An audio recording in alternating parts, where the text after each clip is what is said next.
کریمہ کی آنکھیں اس کی چغلی کرتی تھیں۔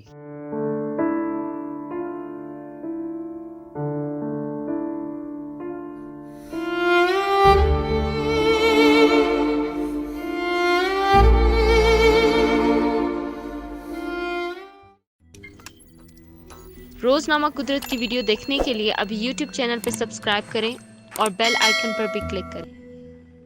کریمہ بلوچ قدم بڑھاؤ ہم تمہارے ساتھ ہیں۔ ہم جب یہ نعرہ لگاتے تھے تو سیاسی مخالفین طنزیہ طور پر کہتے تھے کہ ایک لڑکی قیادت کرے گی، لیکن انہوں نے ثابت کیا کہ وہ ایک نڈر اور ذہین رہنما تھیں۔ ایسا کہنا تھا پردھان بلوچ کا، جو کریمہ بلوچ کے ساتھ بلوچ اسٹوڈنٹ آرگنائزیشن کی مرکزی کمیٹی کے رکن رہ چکے ہیں۔ بی ایس او کی سابق چیئرپرسن 37 برس کی بلوچ رہنما کریمہ بلوچ کی 20ویں برسی کو گمشدگی کی خبر آئی اور اگلے روز ان کی لاش ملی۔ ٹورنٹو پولیس کا کہنا ہے کہ کریمہ کی لاش شہر کے ایک جزیرے کے قریب پانی سے برآمد ہو گئی۔ اہلکار چلا چلا کر کہہ رہے تھے کہ کریمہ کو ڈھونڈو۔ پردھان بلوچ بتاتے ہیں کہ 3 دسمبر 2009 کو سیاسی کارکن میر جان، جو سیکیورٹی اہلکاروں کی فائرنگ میں ہلاک ہوئے تھے، کی یاد میں بی ایس او کا احتجاجی جلسہ تھا جو کریمہ بلوچ کے گھر کے سامنے ایک اسکول کے میدان میں منعقد کیا گیا تھا۔ وہ بتاتے ہیں کہ صبح 10 بجے اہلکاروں نے میدان کا محاصرہ کر لیا۔ کریمہ کو سٹیج پر نہیں بٹھایا گیا تھا اور وہ عام خواتین کے ساتھ بیٹھی ہوئی تھیں۔ ہم نے خطرہ بھانپ لیا کیونکہ کریمہ کے گھر پر آئے روز چھاپے مارے جاتے تھے۔ جلسے سے اندلیب گچکی خطاب کر رہی تھی کہ اہلکاروں نے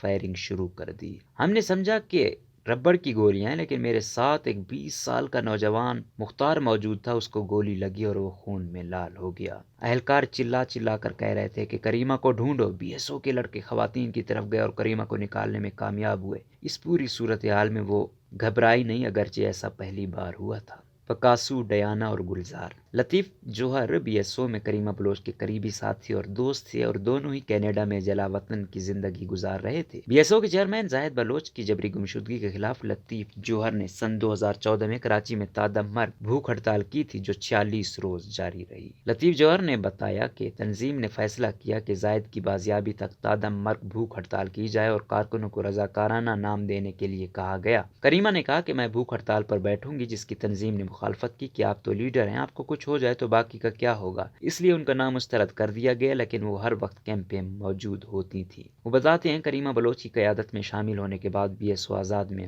گرلز یونٹ ختم کر دیے گئے اور فیصلہ کیا گیا کہ صنفی تفریق نہیں رکھی جائے گی اور مرد ہو یا عورت دونوں ایک ہی طریقہ کار سے رکن ہوں۔ وہ بلوچی میں شاعری کرتی تھیں، انہیں گلزار بہت پسند تھا۔ بلوچی میں منیر مومن کو پسند کرتی تھیں۔ ان دنوں وہ سکیچ بھی بناتی تھیں، کچھ ادھورے سکیچ موجود ہیں۔ وہ پکاسو کی فین تھیں، لیڈی ڈیانا کی شخصیت سے بھی متاثر تھی، ان کی اکثر باتیں کرتی تھی۔ لطیف جوہر بلوچستان میں کریمہ کے ساتھ سفر میں بھی شریک رہے ہیں۔ ہم موٹر بائک پر سفر کرتے تھے، وہ چاہتی تھی کہ وہ بھی موٹر بائک چلانا سیکھیں، لیکن نہیں سیکھ پائیں۔ لطیف جوہر کریمہ کے ساتھ ساتھ ان کے بھائی سمیر محراب کے بھی دوست ہیں۔ وہ بتاتے ہیں کہ مرنے سے کچھ روز قبل کریمہ نے کہا کہ سمیر سے پوچھیں کہ کیا اس نے براک اوباما کی یا ڈکلن والش کی کتاب پڑھی ہے، کیونکہ وہ انہیں کرسمس پر تحفہ دینا چاہتی تھیں۔ کراچی میں لطیف جوہر کے تادم مرگ بھوک ہڑتال کے دوران کریمہ بلوچ کو کئی سیاسی دوست بھی ملے اور وہ ترقی پسند جماعتوں کے نوجوانوں کے حلقے میں شامل ہو گئی۔ کریمہ کی آنکھیں اس کی چغلی کرتی تھیں۔ نور مریم ان دنوں نیشنل اسٹوڈنٹ فیڈریشن میں تھیں۔ ان کا کہنا ہے کہ کریمہ کیمپ میں رات دیر تک بیٹھتی تھیں، جس کے بعد ان کے ساتھی انہیں چھوڑنے جاتے تھے۔ وہ کہتی ہیں ہم خوف زدہ ہوتے تھے، لیکن وہ ہنسی مذاق کر کے اس کو عام سفر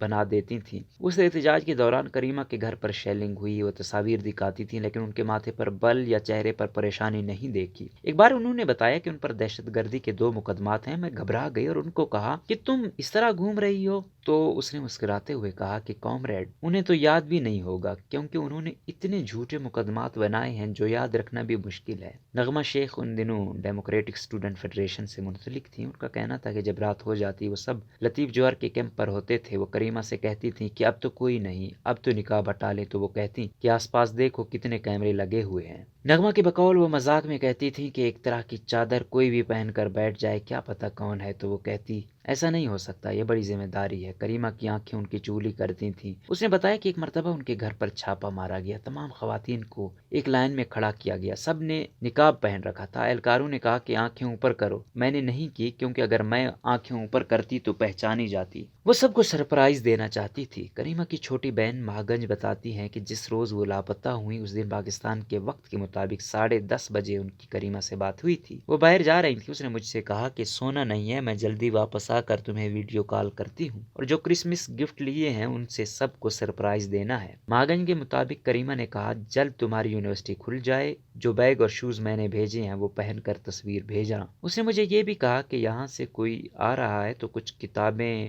جس میں آگ کا دریا اور کچھ اور کتابیں شامل ہیں وہ مجھے بھجوا دینا۔ ماگن کے مطابق کریمہ کی کئی خواب تھے اور وہ مثبت سوچ کی انسان اور ہر کسی کی حوصلہ افزائی کرتی تھی۔ وہ ماموں کے بہت قریب تھیں اور جب ماموں کی مسخ شدہ لاش ملی تو اسی وقت اس کی ایک سہیلی نے افسوس کا میسج کیا تو کریمہ نے کہا کہ افسوس کس بات کا، یہ جدوجہد کا حصہ ہے اور تحریک میں اس طرح کے حالات آتے ہیں۔ مہاگن کہتی ہیں کہ جب میں بھی ماموں یا کسی اور ساتھی کے بچھڑنے کا دکھ بیان کرتی تو وہ کہتی کہ تحریکوں میں اس سے بھی برے حالات آتے ہیں، ہمیں ہر چیز کے لیے تیار رہنا ہوگا۔ مہاگن بتاتی ہیں کہ کریمہ کے لیے بہت رشتے آتے تھے مگر وہ انکار کر دیتی کیونکہ وہ نہیں چاہتی تھی کہ شادی کی وجہ سے ان کی سیاسی جدوجہد پر کوئی فرق پڑے۔ اس نے کہا تھا کہ میں کسی ایسے انسان سے شادی کروں گی جو میری جدوجہد کو سپورٹ کرے، نہ کہ مجھے روکے۔ پیار اور محبت کے لیے اس کے پاس وقت ہی نہیں تھا، وہ ہر وقت اپنی جدوجہد میں مصروف تھی، اس کا عشق بلوچستان سے تھا، وہ کسی ذہنی دباؤ یا ڈپریشن میں نہیں تھی۔ ٹورنٹو یونیورسٹی میں استاد اور صحافی کرن نادش کی بھی کریمہ سے 2014 میں ہی کراچی میں ملاقات ہوئی تھی اور پھر دونوں میں دوستی ہو گئی۔ وہ بتاتی ہیں کہ ہم مستقل رابطے میں رہتے تھے، ایک ہفتے سے امتحانات چل رہے تھے، وہ کسی ذہنی دباؤ یا ڈپریشن میں نہیں تھی، وہ ایک نڈر عورت تھی اور ذہنی طور پر واضح تھی، اس پر ایسا کوئی دباؤ نہیں تھا جس کی وجہ سے وہ خود کو نقصان پہنچائے۔ کریمہ کے سر پر پشتین